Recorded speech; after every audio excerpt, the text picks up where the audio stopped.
सूरदास जी के अंदर एक गुण था। सूरदास जी के चरित्र में आता है कि श्री सूरदास जी नेत्रहीन तो थे ही, पर सूरदास जी का गुण क्या था, उनके सामने कोई भी आता था और वो अपने मन की बात कहता था कि सूरदास जी मेरा तो ये काम अटका पड़ा है, तो सूरदास जी उसको उपाय बता देते थे और कह देते थे इस सन में, इस महीने में, इस दिन तुम्हारा काम बन जाएगा, ऐसा कर देना। मतलब भविष्य बता देते थे लोगों का।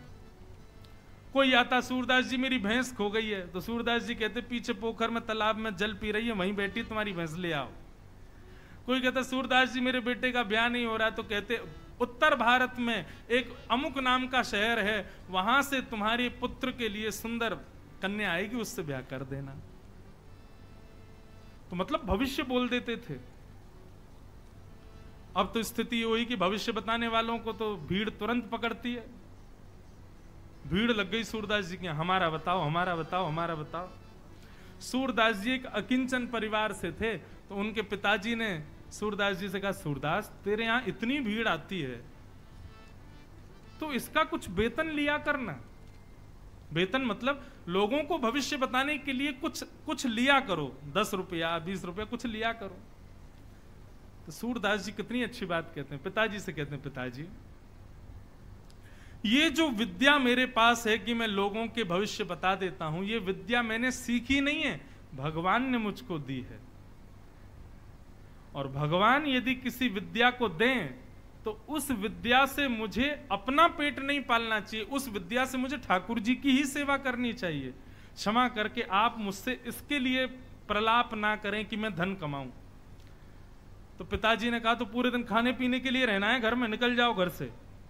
और सूरदास जी उसी समय घर छोड़ के चले गए।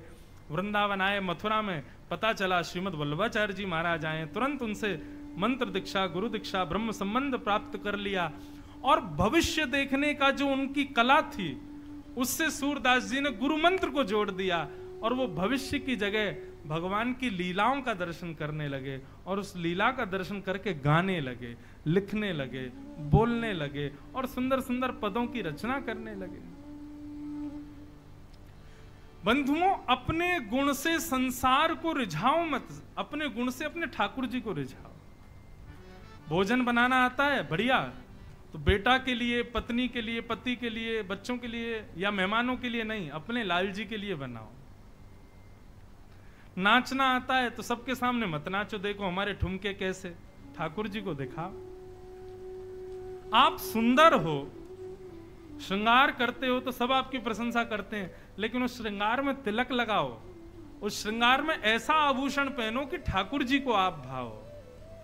अपने प्रत्येक गुण ठाकुर जी को अर्पित करने लग जाओ। आपको भक्ति में और कुछ करने की आवश्यकता नहीं, अपने गुण बस ठाकुर जी को अर्पित कर दो, उसी से कल्याण हो जाएगा।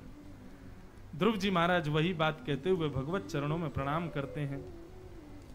आगे ध्रुव जी के वंश में राजा अंग हुए, इनके बेटा बैन, बैन के बेटा पृथु, पृथु की वजह से ही हमारी इस धरती को पृथ्वी कहते हैं।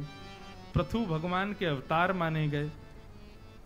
पृथु महाराज का चरित्र आया, फिर आगे जड़ भरत संवाद, रहुगण संवाद आया, भूगोल खगोल का वर्णन, नरकों का वर्णन किया गया, अजामिलोपाख्यान सुनाते हुए एक वृत्रासुर नाम के भक्त की कथा सुनाई गई, जो कि असुर होते हुए भगवान की भक्ति करता है, भगवान उसको प्राप्त हो जाते हैं। आगे फिर इसी प्रसंग में भगवान के अति प्रिय भक्त श्री प्रहलाद जी की कथा सुनाई गई। हिरण्यकश्यप नाम के एक दैत्य हैं, कई कथाओं को मैंने यहीं पर प्रणाम किया, उनको हम कल से आगामी 3 दिन तक लेंगे। ब्रज लीला, बाल लीला, गोवर्धन लीला उत्सव तो चलेंगे, लेकिन उस बीच में कुछ भक्तों के भी कथा जो हमने आज बहुत सूक्ष्म में कहे, हम इतने आनंद सिद्ध को करने लग गए कि अब 1:30 तो यहीं बच गया। आज तो 10 ही बजे होगा रात में कृष्ण जन्म। कई लोग ताली बजाए तो जो सो रहे थे वो उठ गए, बोले अरे अभी कथा विश्राम नहीं हुई, 1:30 तो बज गए, हमारे भोजन का समय हो गया, आज तो 6 बजे तक चलेगी कथा। हाँ, कहीं जाना तो है नहीं, घर बार सब छोड़ के आए हो, क्या करो, बैठे रहो यहीं पे। हाँ, हमको आनंद से करने दो, तो बंधुओं, एक राक्षस हुए जिनका नाम है हिरण्यकश्यप। सब लोग इधर देखो, इधर देखो। अरे अभी कर रहे हैं कथा पूरी, चिंता मत करो, बस थोड़ी देर और दो। थोड़ी देर में बस प्रहलाद चरित्र करके राम जन्म करेंगे, फिर कृष्ण जन्म। हाँ सुनो, थोड़ा आप ध्यान से सुनना। तो श्री प्रहलाद जी महाराज के पिताजी हिरण्यकश्यप। बंधुओं, हमारे शरीर में पाप प्रवेश होता है लोभ करने से। किसी से बचो चाहे मत बचो, लेकिन लोभ कभी मत करना। और लोभ सदैव दूसरे की कमाई वस्तु पर ही होता है। कई बार दूसरे की थाली देख करके लोभ हो जाता है, इसको तो देखो कितने बढ़िया बढ़िया व्यंजन मिले हैं, यह भी एक लोभ है। किसी के वस्त्र देख करके, किसी का घर देख के, किसी की संपत्ति देख के, किसी की श्रेष्ठताएं देख करके कभी किसी पर लोभ मत करो। लोभ पाप का कारण बनता है। सबसे पहले लोभ ही आएगा, फिर काम क्रोध मोह सब आ जाएंगे, इसलिए लोभ से बचो। और सुनो, ज्यादा ही लोभ करने का मन कर रहा है तो लोभ करो तो भक्ति का लोभ करो। देखो, काम क्रोध लोभ मोह ईर्ष्या द्वेष अभिनिवेश अहंता ममता चिंता, ये जितने भी क्रिया करने से पाप के भागी हम लोग बनते हैं, इन सबको भगवान के लिए करने लग जाओ। लोभ करो भगवान के लिए, मोह करो भगवान से, क्रोध करो तो भगवान पे। यहां पे कई पुष्टि मार्गी वैष्णव भी बैठे हैं। तो पुष्टि मार्ग के एक अद्भुत सखा हुए, उनका नाम था श्री गोविंद स्वामी। क्या नाम था? अरे महाराज बस पूछो ही मत, भगवान से जितनी लीला इन्होंने की उतनी लीला किसी ने नहीं की। एक बार भगवान के संग छुप्पम छुप्पाई खेल रहे थे। क्या बोलते हैं उसको? हमारे ब्रज में बोलते हैं दुबका धाई। एक व्यक्ति सारे लोग दुबक जाते हैं और एक व्यक्ति उनको ढूंढता है ना, ऐसे ही खेलते हैं ना। तो ऐसे ही भगवान एक बार अष्ट सखाओं, ये गोविंद स्वामी और कुछ सखाओं के साथ, श्रीनाथ जी पूरे दिन मंदिर में रहते थे, लेकिन राजभोग के बाद में श्रीनाथ जी अपने सखाओं के संग खेलने जाते थे गोवर्धन में। तो एक दिन दुबका धाई खेल रहे थे। तो दुबका धाई जब खेल रहे थे, तो जब भगवान की बारी थी ढूंढने की श्रीनाथ जी की, तो सब ढूंढ लिए। अब वो तो अंतर्यामी, उनको क्या नहीं पता। ए गोविंदा, मुझे पता है तू पेड़ के ऊपर बैठो, नीचे आ जा। गोविंदास पकड़ लिए, और भी सब सखा सब ढूंढ लिए। बोले यार कछु करो, ये लाला को मत दे करो। क्यों? ये लाला की बारी जब आवे सबन को ढूंढ ले। सबसे पहले जिसको ढूंढते हैं उसको दोबारा लाइन देनी पड़ती है। तो गोविंद स्वामी की बारी आई, तो गिनती गिनना है, 1 2 3 4 5, सब दुबक जाओ। ठाकुर जी दुबक के की जगह मंदिर में जाके खड़े हो गए। मंदिर में ही पहुंच गए। वन क्षेत्र था, वहीं पर दुबकना था, लेकिन ठाकुर जी भाग गए, मंदिर में जाके खड़े हो गए। अब 10 तक गिनती जैसे ही पूरी हुई, गोविंद स्वामी ढूंढने लगे कहां है। सब जगह ढूंढे खोजे, कहीं नहीं मिले। सारे सखा मिल गए, लेकिन ठाकुर जी नहीं मिले। सुबह से शाम हो गई, और जैसे ही 4 बजे मंदिर के घंटा बजे, मंदिर खुलने का समय हुआ, गोविंद स्वामी को चिंता हुई, अरे मंदिर खुलने वाला है, गुसाई जी ढूंढेंगे लाला कहां गए हो, लाला कहां गए हो, और लाला तो हमारे संग खेल रहा है, अरे भैया जल्दी ढूंढो कहां है। लेकिन ठाकुर जी मिले नहीं। गोविंद स्वामी बोले अब तो ऐसा लगे गुसाई जी हमको गोवर्धन से भगा देंगे। क्यों? मंदिर खुलने का समय हो गया, ठाकुर जी पहुंचे नहीं होंगे। इतने में एक वैष्णव बोले गोविंद स्वामी हमने सब जगह ढूंढ लिया, ठाकुर जी कहीं मिल नहीं रहे, कहीं ऐसा तो नहीं वो मंदिर में ही बैठे हों। बोले तुम जाके देखो। दौड़ करके देखे तो महाराज देखा क्या पाया, ठाकुर जी दुबकवे की जगह वहां अंदर जाकर के बैठे, आनंद से दर्शन करा रहे हैं। जैसे ही गोविंदास को पता चली कि ठाकुर जी तो मंदिर में भाग गए, तो गोविंद स्वामी द्वार पर खड़े होकर के और ठाकुर जी को देख करके चिल्ला के बोल रहे हैं, दाव ले आयो भाज गमार। ठाकुर जी को बोल रहे हैं ये बात, और क्रोध कर रहे हैं ठाकुर जी के ऊपर। और यहां श्रीनाथ जी नजर बचा रहे हैं, अरे गोविंदा आ गए हो, ये मुंह पे गुस्सा करेगा। दाव ले आयो भाज गमार, कभी तो निकलेगो बाहर, ऐसी दूंगो मार, कभी तो बाहर आवेगो दारी के, ऐसा मारूंगा तो को पता चलेगी फिर। अंदर गुसाई जी ठाकुर जी को देखें, ठाकुर जी के होठ कांप रहे हैं। गुसाई जी बोले जय जय का भयो? बोले गोविंदा मुंह को मारवे को खड़ो है पीछे, ये यूं कह रहा है जब मैं बाहर जाऊंगा ये मुंह को मारेगो, मुंह को या तो डर लग रहा है या गोविंदा को बताओ तुम जाके। गुसाई जी कहे, गोविंद स्वामी क्या बोल रहे हो, तुम ठाकुर जी को डरा रहे हो? बोले तुम अपने यहाँ बिगड़ेले लाला है सुधार ले हो, हैं हमारे संग खेलवे आयो, जब हमारी बारी आवे तब तो खूब आनंद से खेले, और जब खुद की बारी आ जाए तो भाग के मंदिर में बैठ जाए। या तो ये बाहर आयो नहीं करे, और यदि आयो करे तो अच्छे तो खेल के जायो करे। अब गोविंद स्वामी और ठाकुर जी का ये प्रेम देख करके गोसाई जी के नेत्र सजल हो गए, और उन्होंने जाके गोविंद स्वामी को हृदय से लगाया। बोलो गोविंदा तुम कितने बड़े सौभाग्यशाली हो, क्यों इस कलिकाल में भी ठाकुर जी तुमको वो सुख प्रदान करते हैं जो द्वापर में अपने ब्रज के सखाओं को सुख देते थे। क्रोध गोविंद स्वामी के विषय में आता है कि जब गोविंद स्वामी गाते थे ना, तो मंदिर खुलने पर तो गाते ही थे, लेकिन कभी कभी मंदिर बंद होता था, ठाकुर जी के दर्शन बंद होते थे, तब गोसाई जी को सुनाते थे बैठ के। तो गोविंद स्वामी कुछ गा रहे हैं, गाते गाते गाते बीच बीच में रुक के कहते, ए ढंग से गाओ, ऐसे नहीं, अच्छे से स्वर लगाओ, ऊंचो गाओ, ऐसे नहीं, अच्छे से गाओ। बीच बीच में टोकते। एक दिन गोसाई जी बोले, ये गोविंदा तुम किसको टोकते रहते हो बगल में, ऐसे गाओ, कान पे हाथ धर के गाओ, सुर में गाओ, कौन गाता है? तो गोविंद स्वामी बोले, जय जय जय जय बैठे हैं, ठाकुर जी बैठ के गा रहे हैं मेरे साथ में। गोसाई जी ये बात सुनते ही पुनः नेत्र सजल हो गए, और गोविंद स्वामी से बोले, ठाकुर जी बैठे हैं पास में? बोले हाँ। और गोसाई जी को तो दिखाई नहीं दे रहे हैं, लेकिन गोविंद दास को दिखाई दे रहे हैं।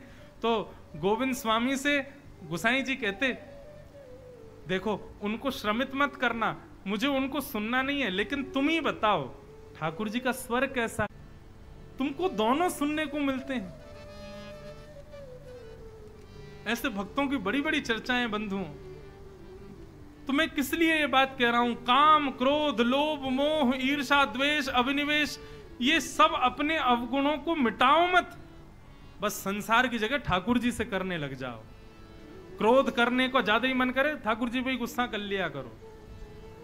मोह ज्यादा हो, ठाकुर जी पे ही करो। लोभ ज्यादा हो, ठाकुर जी पे ही करो। चिंता हो, ठाकुर जी की करो। सब ठाकुर जी।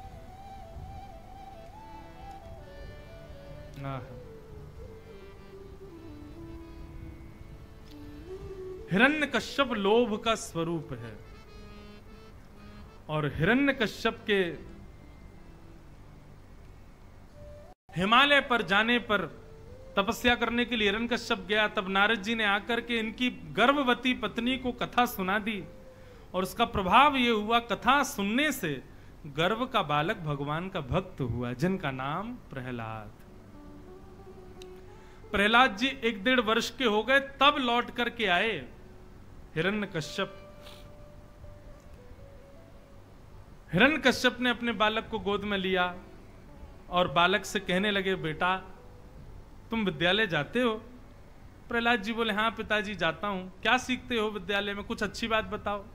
बोले, बहुत कुछ सीखते हैं। बोले, अच्छा तुमने जो कुछ भी अपने जीवन में सीखा उसमें से कुछ अच्छा बताओ। तो प्रहलाद जी महाराज को तो अच्छा वही लगता था जो नारद जी सिखा के गए थे मातृ गर्भ में। प्रहलाद जी सुनाने लगे, पिताजी तत्साधु मन्ये सुरवय देहनाम सदा समुद्विग्न धियाम सद्गृहात् हित्वात्मपातं ग्रहमन्धकूपं वनं गतो यद्धरिमाश्रयेत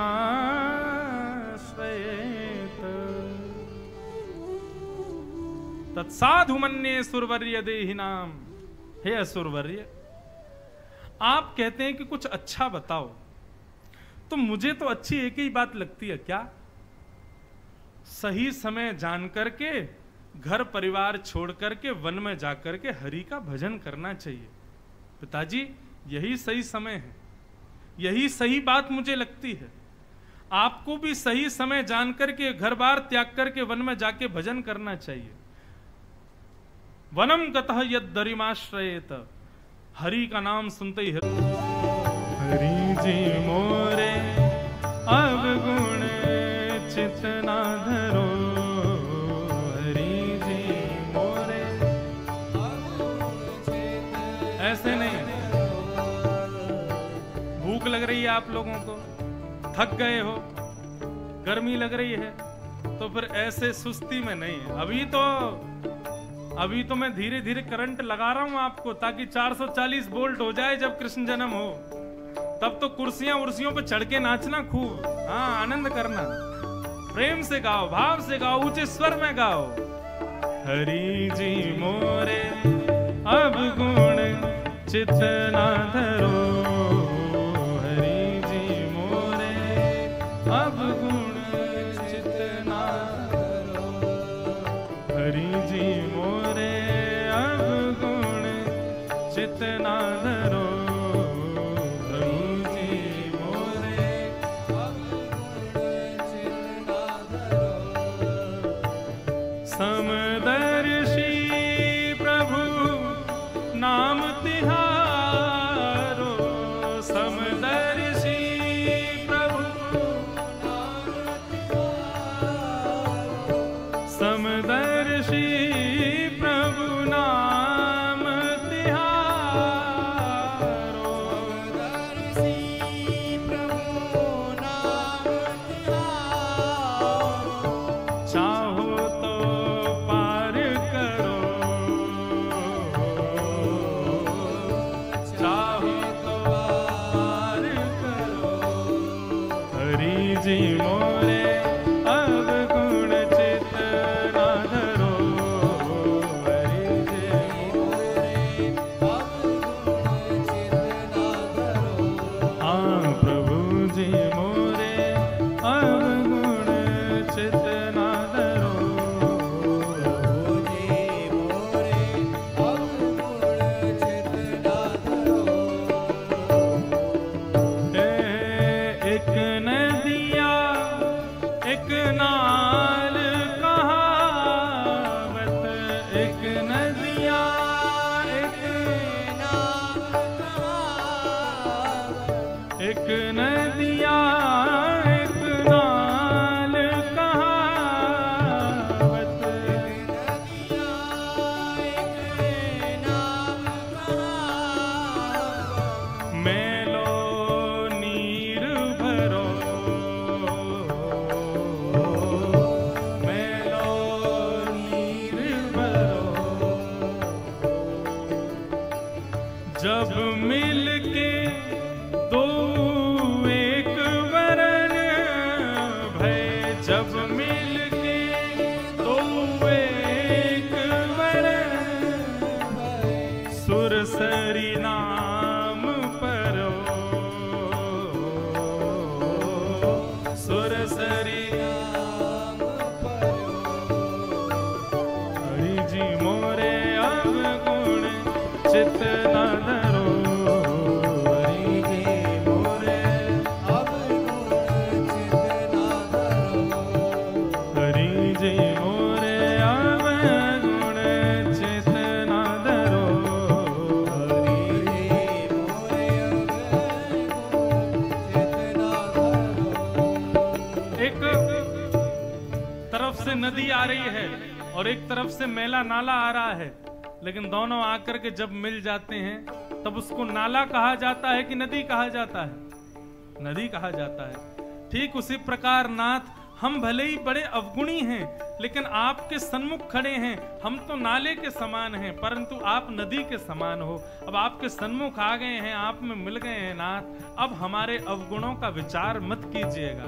समदर्शी प्रभु नाम तिहारो, समदर्शी प्रभु नाम तिहारो, चाहो तो पार करो,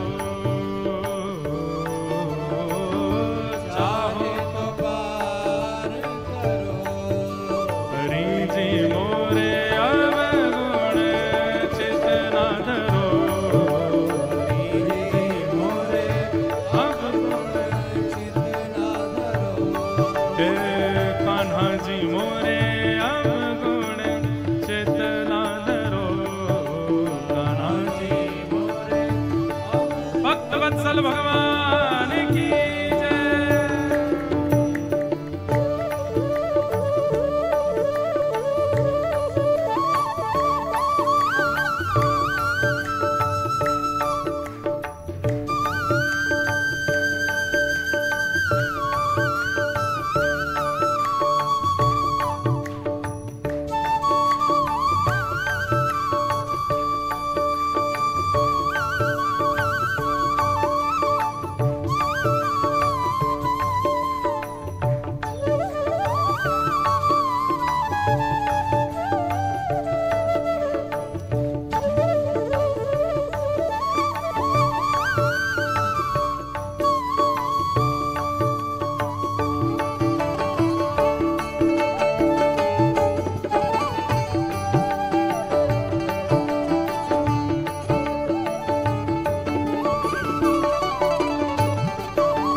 एक ब्रह्म कहावत, एक माया एक ब्रह्म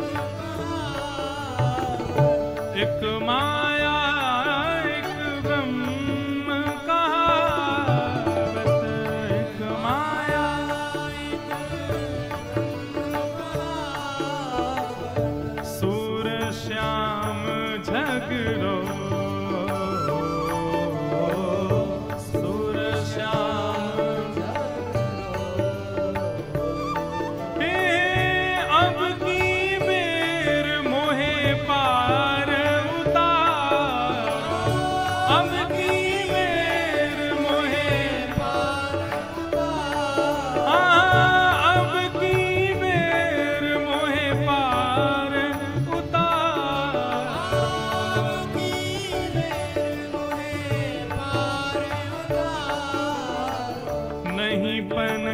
जात तरो,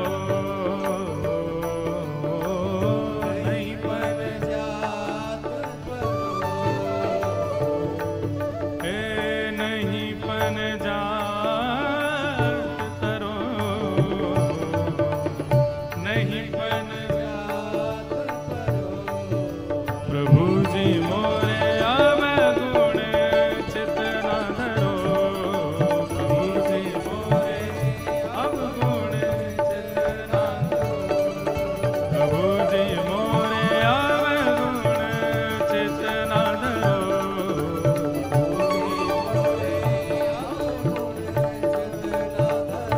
समदर्शी प्रभु नाम तिहारो, समदर्शी प्रभु नाम तिहारो, समदर्शी प्रभु नाम तिहारो, समदर्शी प्रभु नाम तिहारो, चाहो तो पार करो, चाहो तो पार करो, हे प्रभु जी मोरे अवगुण चितना धरो, प्रभु जी मोरे अवगुण चितना धरो, अवगुण चितना धरो, अवगुण चितना धरो, चितना धरो।